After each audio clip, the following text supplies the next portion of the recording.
കൊടുങ്ങല്ലൂരിൽ ചേരമാൻ മഹലിൻ്റെ നേതൃത്വത്തിൽ സ്ഥാപിതമായ ചേരമാൻ ഇസ്ലാമിക് അക്കാദമിയുടെ 1ാം വാർഷികാഘോഷം സമാപിച്ചു. പൊതുസമ്മേളനം മഹല്ല് പ്രസിഡന്റ് മുഹമ്മദ് റഫീഖിൻ്റെ അധ്യക്ഷതയിൽ ഇമാം മുഹമ്മദ് സലീം നദ്വി ഉദ്ഘാടനം ചെയ്തു.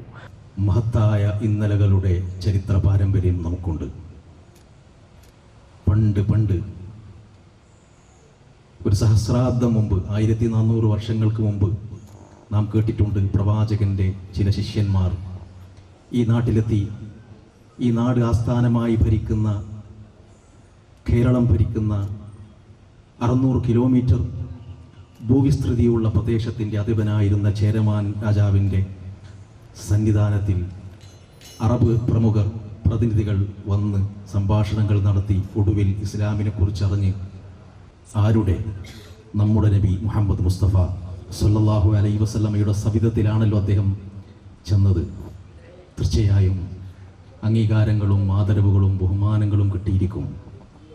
മുദ്രിസ് മുഹമ്മദ് ഹിഷാം അദ്നി സന്ദേശ പ്രഭാഷണവും ഖത്തീബ് അബ്ദുൽ അസീസ് നിസാമി മുഖ്യപ്രഭാഷണവും നടത്തി.